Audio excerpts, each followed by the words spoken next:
So now in terms of, pre-colonization, at least pre-permanent colonization, we start by kind of analyzing the idea of just why on earth Europeans decided that West was the way to go, at least in terms of trying to get what they really wanted.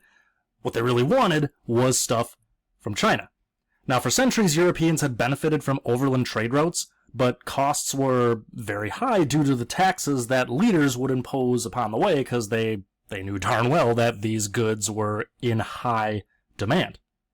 Now, Constantinople was the major city through which Europeans could access these routes and thus these goods. They fell to an empire called the Ottoman Empire. Well, they became the Ottoman Empire, but they fell to them in the 1450s, and these individuals weren't exactly keen on just letting the Europeans march straight through their lands. So this kind of helps explain why Europeans looked west to obtain the goods of China. Now, the explorer, the Admiral Christopher Columbus, was one of the first to popularize this idea. And the advisors of the Spanish monarchy, and this is who eventually bankrolled Columbus. They paid for his voyages. The advisors were uncertain of his claims of the actual distance between Spain and East Asia, and the advisors were correct because Columbus was off by about 5,000 miles. At any rate, he was, given the funds to make these expeditions. Now, after his first voyage, Spain took the lead in voyages to, and the colonies attempted, in the Western Hemisphere. Now, since Spain got a head start, they began to build up their overseas maritime empire.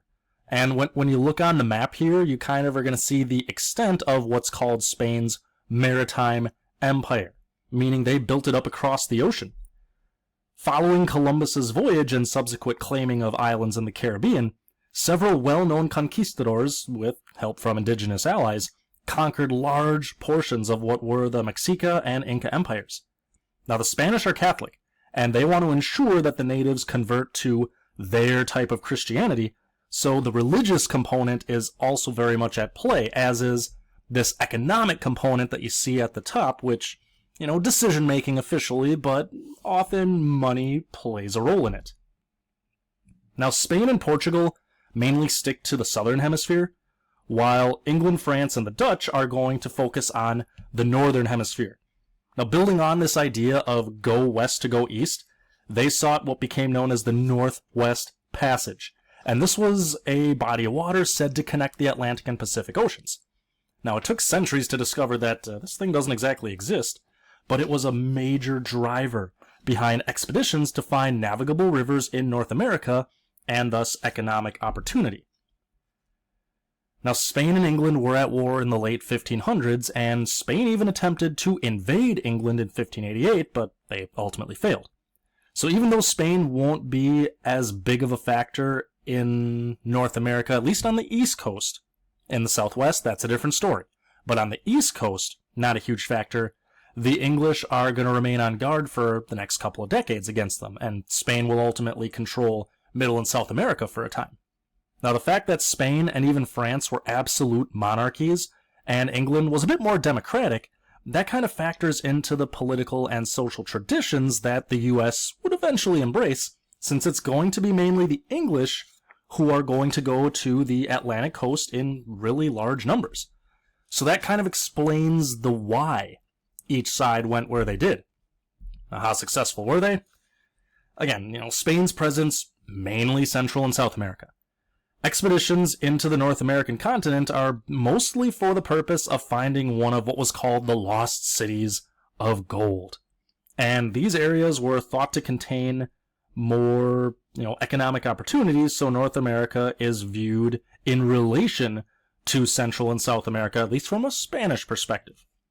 Now, word is going to reach Spain that an expedition of French Protestants established a settlement in what's now Florida. And you can see on the map, this was all claimed for Spain.